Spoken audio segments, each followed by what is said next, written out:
Hello friends, अब हम लोग थोड़ा सा और आगे बढ़ते हैं। लास्ट वीडियो में हम लोगों ने जर्नल एंट्रीज के बारे में देखा था। जर्नल बुक कैसे बनाई जाती है ये तो हमने बहुत पहले ही सीख लिया था, बट उसके अलावा आपके अकाउंटिंग ट्रीटमेंट ऑफ जीएसटी क्या होगी कैसे नहीं, ये हम लोगों ने लास्ट लेक्चर में सीख लिया था।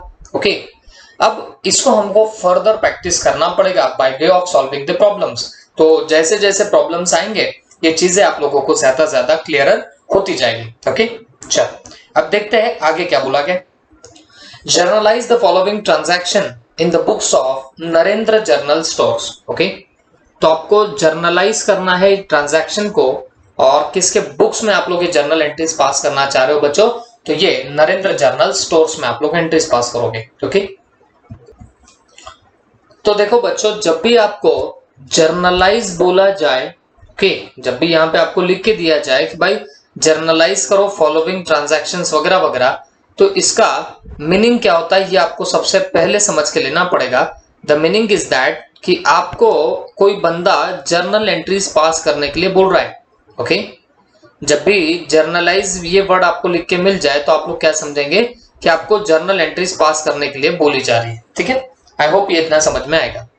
और जर्नल एंट्रीज पास करनी है तो वो जर्नल बुक बनानी पड़ती है। जर्नल बुक का फॉर्मेट क्या होता है आपको याद है, date, particulars, LF, debit amount, credit amount, that's it. ये आपको जर्नल एंट्रीज पास करनी पड़ेगी। अब यहां पे आपको 1 से लेके 30 के डेट तक अप्रैल 2019 के कुछ ट्रांजैक्शंस देख के रखे हैं, और जिससे आप लोगों को यहां पे क्या पास करनी है, जर्नल एंट्रीज पास करनी है। ओके, तो बच्चों जर्नल एंट्रीज जब भी आपको पास करनी है that is just a matter of presentation. Journal entry मारना बोले तो कोई बहुत बड़ा काम नहीं होता, आप सिर्फ प्रेजेंटेशन करते हो। जर्नल एंट्री में रिक्वायरमेंट होती है कि कौन सा अकाउंट डेबिट होगा और कौन सा अकाउंट क्रेडिट होगा, ये आपको अच्छे से पता चल जाए, ये आपको ढंग से पता चल जाए, दैट इज द इंपॉर्टेंट। उसको फिर आप लोग बराबर सिर्फ क्या करते हो, प्रेजेंट करते हो, एंड जर्नल बुक आपकी कंप्लीट हो जाती है। ओके, देखो अब तक हम लोग लिख लिख के करते थे कि भाई ये पर्टिकुलर ट्रांजैक्शन में ये 2 अकाउंट होंगे, ये वो अकाउंट है, इसको ऐसा रूल लगाओ वैसा रूल लगाओ। अब मुझे थोड़ा सा आपको ये बिना लिखे माइंड के माइंड में 2 अकाउंट ढूंढना, उसको रूल कौन सा लगाना ये मुझे अभी सिखाना है। यहां से हम लोग अब उसकी प्रैक्टिस करने लग जाएंगे। अब हम वो छपरी जैसे 2 अकाउंट फिर उसके रूल्स वगैरह ऐसे नहीं, हम माइंड के माइंड में सब कुछ करने का ट्राई करेंगे। हो सकता है एक आध दूसरे प्रॉब्लम में डिफिकल्टी आ जाए, बट जब वो चालू हो जाएगा आपको अब ऐसे सॉल्व करना, तो देखो आप लोग कितना स्मूथली ये सब काम कर पाओगे। ओके, तो चलो अब से हम लोग वैसे ही करने वाले। तो we are going to solve your इल्लू फर्स्ट। अब इल्लू फर्स्ट सॉल्व करना है तो सबसे पहले आप जर्नल बुक का फॉर्मेट बना लेंगे। ओके, और जर्नल बुक का जब भी फॉर्मेट बना रहे हो तो बच्चों जैसे कि मैंने आपको बताया, जर्नल का फॉर्मेट बनाते वक्त आपको क्या करना पड़ेगा, सब जो भी आपके डेट पर्टिकुलर वगैरह है वो प्रॉपरली लिखना पड़ेगा, और उसके भी पहले आपको जिसके बुक्स में कर रहे हो उसका नाम लिखना पड़ता है। तो कौन है, नरेंद्र जर्नल स्टोर्स। तो यहां पे लिख देंगे इन द बुक्स ऑफ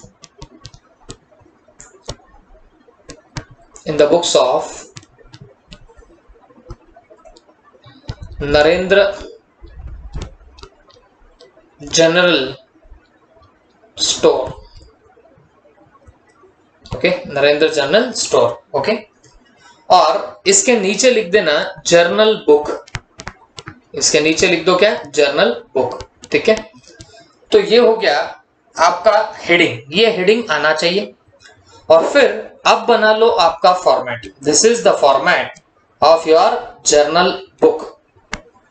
आपका फॉर्मेट बन गया जर्नल बुक का। ओके, एक लंबा चौड़ा फॉर्मेट बनाओ क्योंकि बहुत सारी आपको यहाँ पे एंट्रीज पास करनी पड़ सकती है। तो ये रहा देखो मेरा फॉर्मेट। ओके, अच्छा क्या क्या आएगा बताओ, date, particulars, LF, debit amount, और फिर यहां पे आएगा कौन सा, क्रेडिट अमाउंट। ओके, तो ये बना लिया है हम लोगों ने क्या, पूरा फॉर्मेट। ओके, अब बच्चों अब हमें एक एक करके यहाँ पे जर्नल एंट्रीज वगैरह देखनी पड़ेगी और यहाँ पे हमको चुपचाप पास करनी पड़ेगी। ओके, तो चलो देखते हैं। सबसे पहला, Narendra commenced business with cash ₹80,000, और ये कब की बात है? 2019 में अप्रैल 1 की बात है। तो आप क्या करो, डेट कॉलम में सबसे टॉप में पहले लिख देना 2019, और हम अप्रैल 2019 का ये सारा काम करेंगे। तो आप डेट से एक बार ऐसे आप लोग डाल दो और उसके बाद फिर चुपचाप वहां पे एंट्रीज मारते रहना। ओके, तो पहला ट्रांजैक्शन है Narendra commenced business with cash ₹80,000। अब नॉर्मली हम लोग क्या करते थे बच्चों, इसमें दो अकाउंट्स कौन से हैं ये हम लोग माइंड में लेके आते हैं। तो हम अब लिखना बंद कर देंगे, अब हम माइंड में लेके आते हैं कि बाबा इसके अंदर कौन से दो अकाउंट्स होंगे। Narendra commenced business with cash. अब ये ट्रांजैक्शन को घूरो और घूर के निकालो इसमें कौन से दो अकाउंट्स हैं। आप बोलेंगे सर एक तो हमको पक्का मालूम पड़ गया है कि ये एंट्री में कौन से दो अकाउंट्स आते हैं, अब तो याद ही हो गया होगा मेरे हिसाब से। दो अकाउंट्स में पहला अकाउंट आएगा आपका कैपिटल अकाउंट एंड दूसरा आता है कैश अकाउंट। ओके, मैं पूछता हूं बच्चों, जब बिजनेस कमेंस करते हो कैश से, इसका मतलब कैश बिजनेस में आएगी। कैश बिजनेस में आएगी तो कैश तो रियल अकाउंट है, और रियल का रूल क्या है बताना, debit what comes in. Okay, तो कैश अकाउंट आपकी क्या होने वाली है, डेबिट होगी। अब आपको ऐसे फटाफट आना चाहिए। ओके, तो जब भी आप बिजनेस में कैश लाओगे तो कैश बिजनेस के अंदर आएगी, तो आप लोग क्या कर देंगे, cash account debit. Cash account क्या, डेबिट। ये डीआर लिखता हूं मैं, पता नहीं आप क्या समझते होंगे, तो इसे डीआर समझना, that is debit recorded. Cash account debit, और कितना कैश लेके आ रहे हो, 80,000, तो यहां पे डाल दो 80,000 कैश अकाउंट डेबिट, और कितना डाल दिया आपने, 80,000 डाल दिया। ओके, अब दूसरा एक अकाउंट यहां पे कौन सा इन्वॉल्व है, तो बेटा कैपिटल यहां पे इन्वॉल्व है। तो जैसे बिजनेस में आप पैसा लाते वैसे आपका कैपिटल बढ़ता। ओके, और कैपिटल को बढ़ाने के लिए क्रेडिट करते हैं। ओके, तो फिर अकॉर्डिंगली आप यहां पे लिख सकते हो टू कैपिटल अकाउंट। अब ये एंट्री का देखो लॉजिक मैं बहुत बार बता चुका हूं, अब आपको ये एंट्री मगअप हो जानी चाहिए। बिजनेस में कैपिटल लाया तो पैसा आएगा, पैसा आएगा तो कैश अकाउंट डेबिट, और कैपिटल बढ़ेगी तो कैपिटल को बढ़ाने के लिए क्रेडिट करते हैं। तो देखो हमने कैपिटल क्या कर दिया, क्रेडिट, और ये होगा कितने से बच्चों, 80,000 रुपए से। और ब्रैकेट में लिख देना being commenced business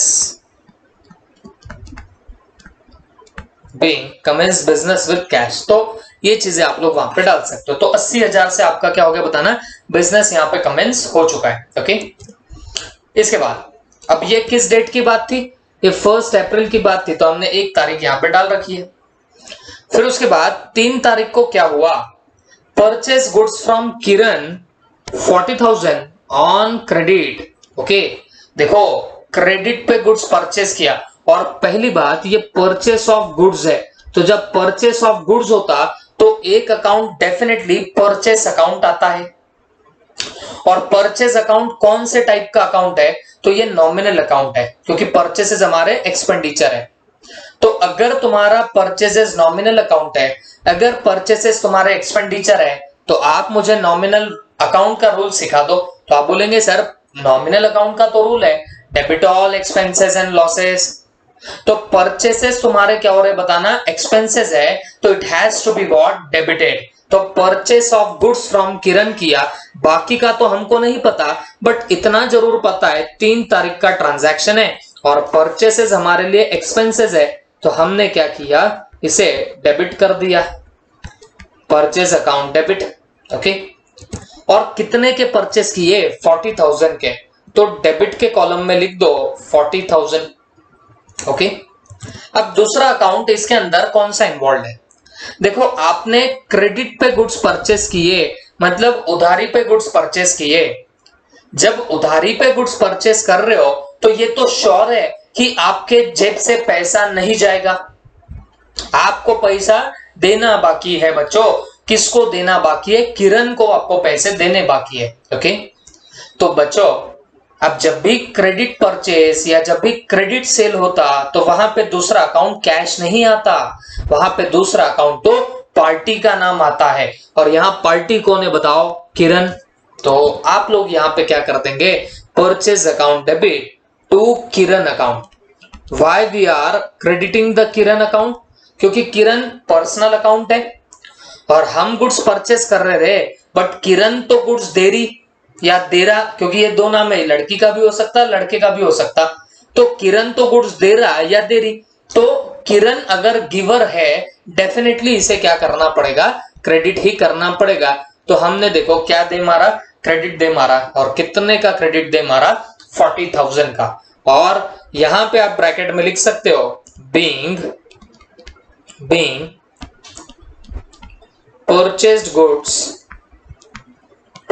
goods from Kiran on credit।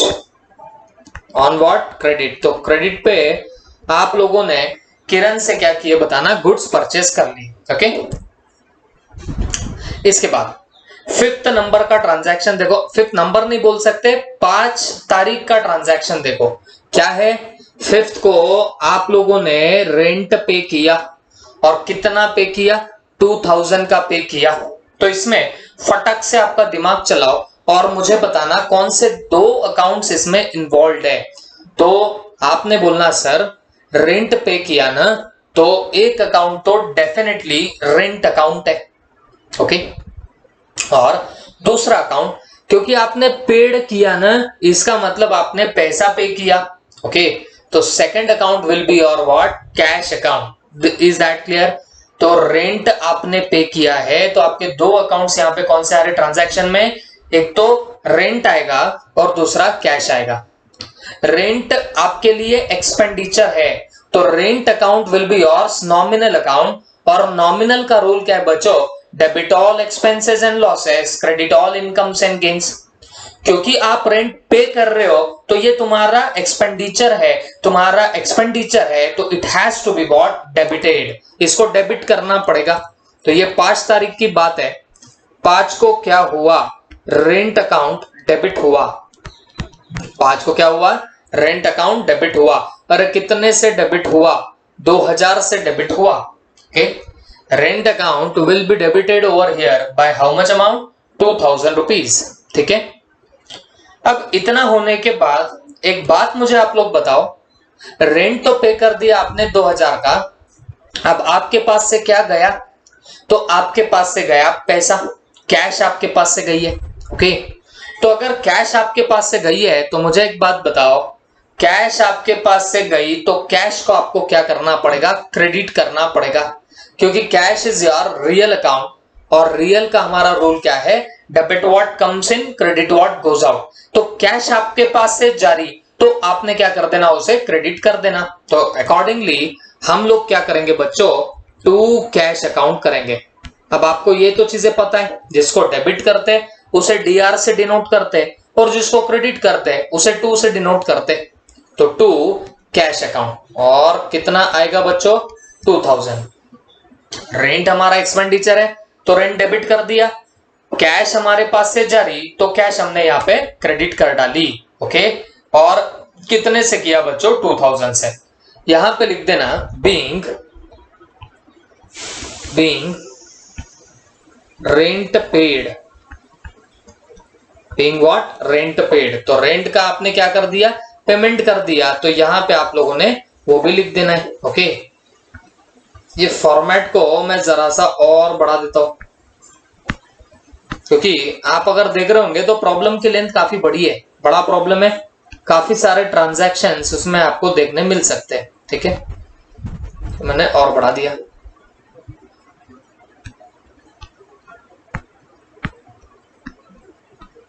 ठीक है, चलो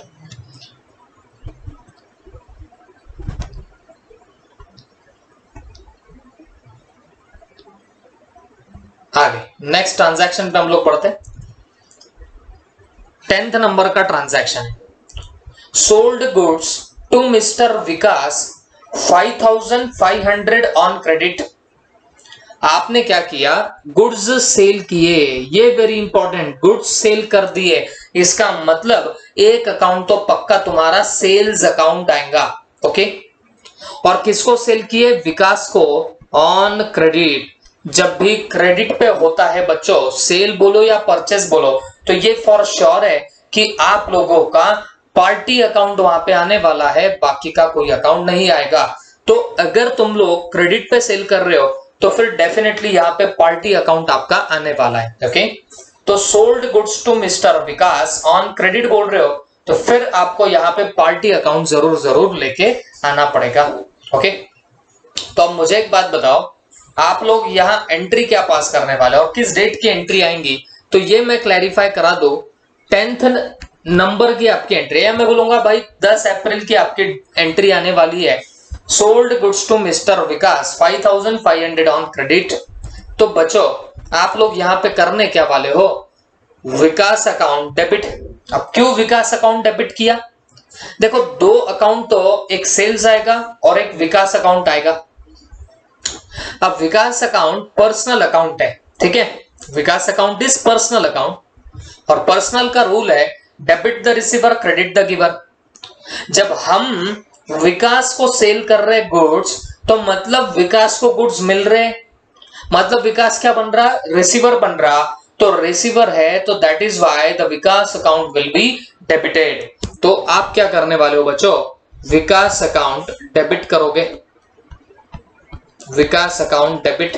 ओके, और दूसरी बात, आपने क्या किया, सेल्स किया है, तो सेल्स तुम्हारा नॉमिनल अकाउंट है, सेल्स तुम्हारी इनकम है और नॉमिनल का रूल बोलता है debit all expenses and losses credit all incomes and gains.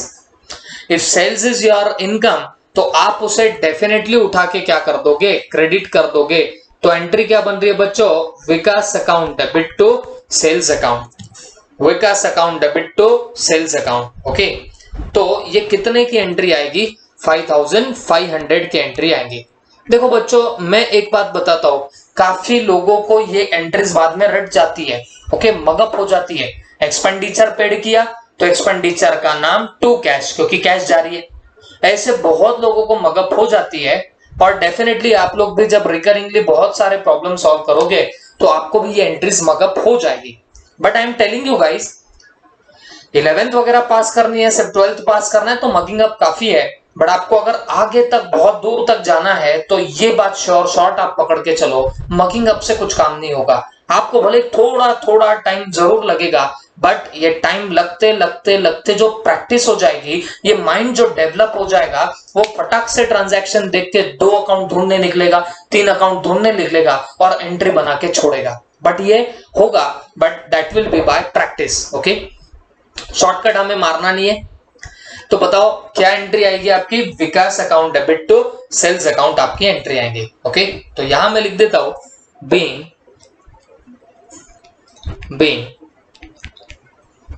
sold goods to Vikas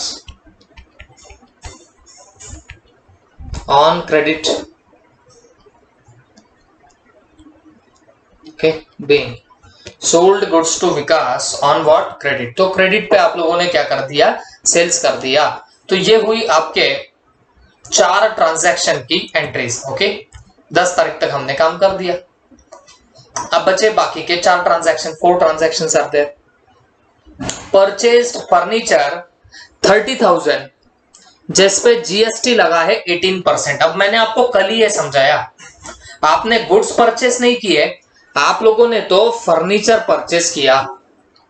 तो अगर आप फर्नीचर परचेस कर रहे हो बच्चों, तो ये तो श्योर शॉट है कि आप लोग परचेस अकाउंट वर्ड यूज कर ही नहीं सकते। तो आपको क्या यूज करना पड़ेगा, फर्नीचर बोल के यूज करना पड़ेगा। तो 15 तारीख की ये बात है, फर्नीचर आप लोगों ने परचेस किया ना, तो एंट्री मारो फर्नीचर अकाउंट डेबिट, एंट्री मार दो फर्नीचर अकाउंट डेबिट। ओके, तो आप मुझे बताओ ये फर्नीचर अकाउंट डेबिट कितने से होगा, तो फर्नीचर है कितने का, 30,000 का, तो इसे डेबिट भी कितने से करने का, 30,000 से करने का। ओके, बट जब आप फर्नीचर लेने जाओगे, अब जो फर्नीचर 30,000 का है तो उस पे CGST एंड SGST सामने वाला बंदा लगा के देगा। GST 18% दिया, इसका मतलब क्या हो गया, आधा CGST है आधा SGST है, मतलब 9% CGST का रहेगा, 9% SGST का रहेगा। तो ये आता कितना है, 2700 और 2700। ओके, तो टोटल अगर आप लोग देखोगे तो ये टोटल आ जाएगा 35,400 की amount.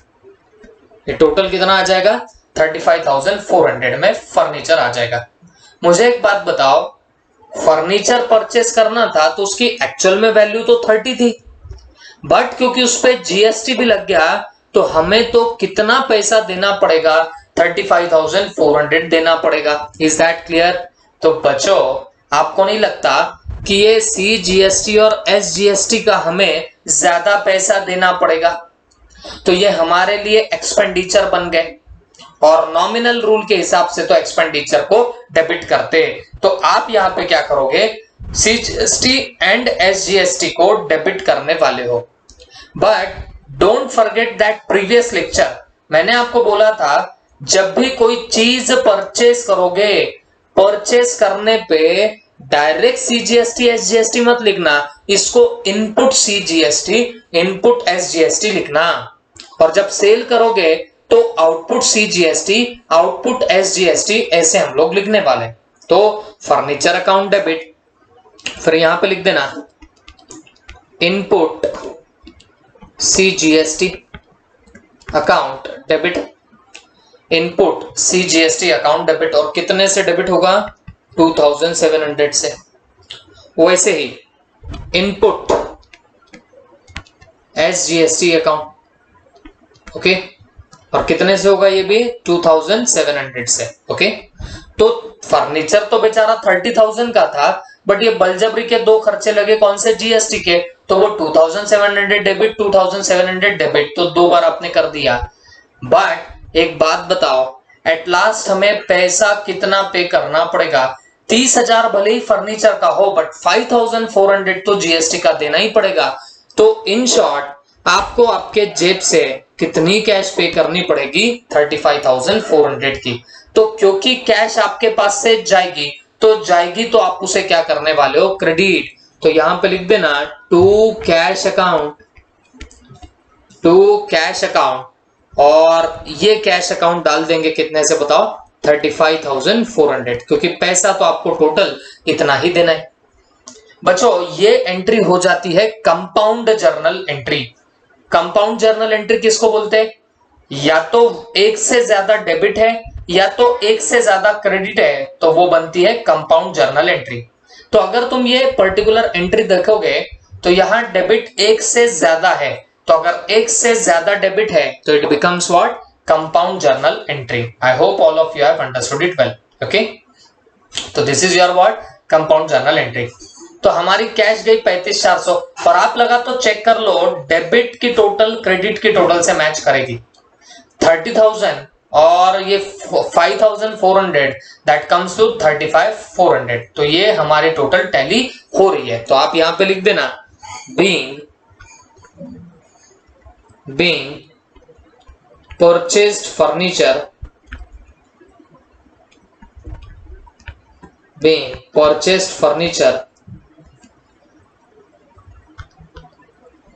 at 18% GST, at what, 18% GST। तो 18% के GST के रेट पे आपने क्या कर लिया बताओ, ये परचेसिंग कर लिया है। ठीक है, आई होप सबके दिमाग में क्या होगा।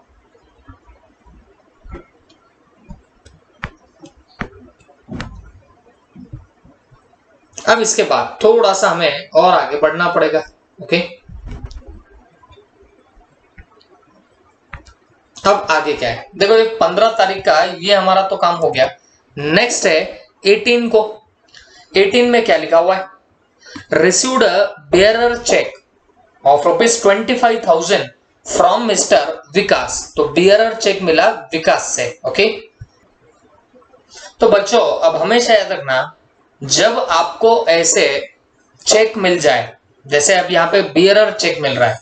बियरर चेक क्या होता है? अगर एक कोई पर्टिकुलर चेक है जिसपे मैं अमाउंट लिख दूं और वो जिसके हाथ में मैं वो चेक दे दूंगा वो बंदा वो पैसा निकाल सकता है। ओके, तो ये चेक का जो टाइप है उसको बोलते हैं बियरर चेक। अब वैसे तो टाइप्स ऑफ चेक हमको ऊपर दिए गए हैं, मैं जैसे आपको बता रहा हूं कि भाई एक बार आपकी ये जर्नल एंट्रीज वगैरह कवर हो जाए तो वो थ्योरेटिकल टॉपिक हम लोग वहां से कवर कर सकते हैं। ओके, तो ध्यान में रखना बच्चों, जब भी आपको कोई चेक मिले तो क्योंकि आप जब तक उसे डिपॉजिट नहीं करते हो बैंक में तब तक बैंक में पैसा आएगा ही नहीं। ओके, बात समझ के लेना। आपके पास जब कोई चेक आता है तो जब तक आप वो चेक डिपॉजिट नहीं करते हो बैंक में तब तक पैसा बैंक में तो नहीं जाएगा। तो हमेशा याद रखो, अगर ऐसा कोई हमें चेक मिलता है बेयरर चेक वगैरह, तो हम लोग ऐसा मानेंगे कि हमको कैश मिली है। ओके, हम लोग ऐसा ट्रीट करते हैं कि जैसे कि हमको कैश मिली है। भले ही चेक मिला, भले ही वो बैंक में डालेंगे, भले ही बैंक का बैलेंस बढ़ेगा, बट जब तक आप डिपॉजिट नहीं करते तब तक बैंक का बैलेंस नहीं बढ़ता। तो इसके लिए जब भी चेक मिलेगा तो आप लोगों ने क्या करना बच्चों, आप लोगों ने कैश अकाउंट या कैश मिली ऐसा मान लेना। ओके, तो आप मुझे बताओ, रिसीव्ड चेक फ्रॉम विकास, तो इसमें कौन से दो अकाउंट आ जाते हैं? एक तो आएगा कैश, क्योंकि चेक मिल रहा है बट हम क्या मानेंगे, कैश मिल गई ऐसा। और सेकेंडली किससे पैसा मिला, ये चेक किससे मिला, विकास से मिला। तो दो अकाउंट कौन से हो गए, एक तो हो गया कैश और दूसरा हो गया विकास। अब आप मुझे बताओ, चेक मिला तो हम ऐसा मान रहे कि हमें कैश मिली, तो cash is your real account. और रियल का रूल क्या होता है बच्चों, debit what comes in, credit what goes out. तो जब चेक मिल रहा है तो कैश आ रही है कि जा रही है, तो आ रही है। आ रही है तो उठा के क्या कर दो, debit, cash account debit. Okay, और कितने से डेबिट होगा कैश अकाउंट, तो 25,000 से डेबिट होगा। तो यहां लिख देना 25,000 रुपया। और किस डेट की ये बात है, ये 18 की बात है, 18 तारीख की बात है, तो यहां लिख दिया 18। दूसरी बात, आपको किससे पैसा मिला, विकास से, तो दूसरा अकाउंट कौन सा आएगा, विकास। अब आप बताओ विकास कौन से टाइप का अकाउंट है। ओके, विकास कौन से टाइप का अकाउंट है, तो आप बोलेंगे सर ये तो पर्सनल अकाउंट है। तो बेटा पर्सनल अकाउंट है तो आप ही मुझे बताना पर्सनल का रूल क्या है। तो the rule of personal account is debit the receiver, credit the giver. अब आप मुझे बताओ विकास इज रिसीवर और गिवर। देखो हमें चेक मिला विकास से, मतलब विकास ने चेक दिया होगा, मतलब विकास कौन हो गया, गिवर हो गया। तो देने वाले को करो क्रेडिट, तो हम क्या कर देंगे, विकास अकाउंट को credit to Vikas account. Okay, तो क्या कर देंगे, विकास अकाउंट। और कितने से क्रेडिट करेंगे, 25,000 से हम लोग उसे क्रेडिट कर देंगे। ओके, यहां पे आए कितना, 25,000। आई होप सबके दिमाग में गए। फिर उसके बाद paid to Kiran by cheque of Dena bank 20,000। Okay, अच्छा इसका नरेशन लिखना रह गया है तो यहां पे लिख देना being bearer check received, bearer check received. Okay, ये हो गई यहां तक की कहानी। नेक्स्ट है पेड टू किरण, मतलब आपने किरण को पे किया, बाय चेक मतलब चेक से पे किया, ऑफ देना बैंक 20,000, मतलब देना नाम की बैंक है तो उस बैंक का हमने क्या कर दिया, चेक पे कर दिया, चेक से पे कर दिया किसे, किरण को। ओके, अब देखो सिर्फ जब चेक मिलता तो कैश मिली ऐसा ट्रीट करना। द रीजन इज दैट जब तक हम वो चेक डिपॉजिट नहीं करेंगे तब तक पैसा नहीं आता है, ये उसका रीजन होता है। बट जब हम लोग चेक से पेमेंट करते हैं किसी पर्टिकुलर पार्टी को तो तब हमारे बैंक से पैसा चला जाता है। ये बात आप लोग शॉर्टली दिमाग में रखना, तब हमारे बैंक से क्या हो जाता है, पैसा चला जाता है। तो आप जब चेक से पेमेंट कर रहे हो तो कौन से दो अकाउंट यहां पे आएंगे, एक अकाउंट किसे पे कर रहे हो, किरण को, तो एक अकाउंट आएगा किरण का। और दूसरी बात कहां से पे कर रहे हो, चेक से, तो चेक से पेमेंट कर रहे हो तो देना बैंक से पैसा जाएगा, तो दूसरा अकाउंट कौन सा आएगा? देना बैंक। ओके, अब मुझे एक बात बताओ, किरण अकाउंट कौन से टाइप का अकाउंट है? तो आप बोलेंगे सर किरण अकाउंट तो पर्सनल अकाउंट है। फिर मैं आपको पूछता हूं, ये किरण रिसीवर है कि गिवर है? तो देखो ट्रांजैक्शन देखो समझ में आ जाएगा। Paid to Kiran by cheque of Dena bank, मतलब किरण को आपने पैसा पे किया तो किरण रिसीवर हो गई। अरे बात समझे या नहीं समझे? किरण बिकेम व्हाट? रिसीवर। तो रिसीवर है तो भाई डेबिट कर दो पर्सनल अकाउंट के रूल के हिसाब से। तो हम इसे क्या करने वाले हैं? डेबिट। तो किरण अकाउंट को हम लोग उठा के क्या करेंगे? डेबिट। तो कितना डेबिट करेंगे? तो वो 20,000 से डेबिट करेंगे। तो देखो 20,000 किरण अकाउंट को डेबिट हुआ। और 21 डेट की बात है, ये 21 तारीख की बात है। ओके, किरण अकाउंट डेबिट 20,000। और दूसरी बात, हमने चेक से पेमेंट किया तो टू देना बैंक आपको जरूर लिखना पड़ेगा, क्योंकि पेमेंट चेक से किया इसका मतलब बैंक से पेमेंट होगा। बैंक एक पर्सनल अकाउंट है और पर्सनल का रूल है debit the receiver credit the giver. तो जब आप चेक से पेमेंट कर रहे हो मतलब बैंक से पेमेंट जा रहा, मतलब बैंक यहां पे हो रही है गिवर। तो गिवर होने की वजह से हमने देना बैंक को क्या कर डाला? क्रेडिट कर डाला। ओके, तो यहां पे नरेशन लिख देना, being payment to Kiran by cheque, payment to Kiran by cheque, that's it. Okay, तो ये हुई आपकी 21st की entry. And last, paid salary ₹5,000। तो आपने सैलरी पे करी है 30 तारीख को, तो फटाक से ढूंढो दो अकाउंट। तो एक अकाउंट है सैलरी अकाउंट और दूसरा है पेड, बोला ना तो इसका मतलब पैसा गया। तो दूसरा अकाउंट कौन सा आया? कैश अकाउंट आया। तो दो अकाउंट है, एक हो गया सैलरी अकाउंट और दूसरा आ गया कैश अकाउंट। ठीक है, अब मुझे आप ही लोग एक बात बताना, आप अगर सैलरी का पेमेंट कर रहे हो तो सैलरी तुम्हारे लिए क्या बन गई? एक्सपेंडिचर। तो सैलरी अगर आपके लिए एक्सपेंडिचर है तो आपको सैलरी को क्या करना पड़ेगा? डेबिट करना पड़ेगा। As per the rule of nominal account, debit all expenses and losses, credit all incomes and gains. तो आप 30 अप्रैल को सैलरी पे कर रहे हो जो कि तुम्हारा एक्सपेंडिचर है, तो एक्सपेंडिचर होने के नाते हम लोग सैलरी अकाउंट को क्या कर देंगे? डेबिट। और कितने से डेबिट करेंगे? तो 5,000 से हम लोग डेबिट कर देंगे। Salary account will be debited by how much amount? 5,000 की अमाउंट। ओके, तो सैलरी अकाउंट डेबिट कर दिया। बट आप मुझे बताना, आप लोगों ने पैसा पे किया, कैश पे करी, तो डेफिनेटली आपको क्या करना पड़ेगा? कैश को भी क्रेडिट करना पड़ेगा। तो यहां पे लिख देना टू कैश अकाउंट, और कैश अकाउंट क्रेडिट कर दो। वो कितने से क्रेडिट करोगे? तो 5,000 से हम लोग उसे क्रेडिट करेंगे। ओके, क्योंकि सैलरी पे कर रहे हो तो पैसा जा रहा, तो पैसा जा रहा तो हम लोग उसे क्या कर देंगे? क्रेडिट। तो ये पूरी तुम्हारी एंट्री बनी, सैलरी एक्सपेंडिचर है तो उसके लिए डेबिट किया, क्योंकि कैश जाएगी तो कैश को क्रेडिट कर दिया। Salary account debit to cash account, ये बनी मेरी एंट्री। यहां पे लिख दूंगा being paid salary, being what? Paid salary. ठीक है, तो ये हुआ इतना काम। अब लास्ट में यहां पे आपको करनी पड़ेगी क्या? टोटल। लास्ट में आएगी क्या? हमारी टोटल। ओके, तो चलो टोटल देख। तो बच्चों आप इसकी टोटल कर देना डेबिट और क्रेडिट कॉलम की, और ये टोटल आएगी 2,12,900, और यहाँ की भी आएगी 2,12,900। तो इतने आप लोग चेक कर लो और टोटल अच्छे से कर लेना। In this way we have completed our first question of your journal entry. Okay, ठीक है, थैंक यू।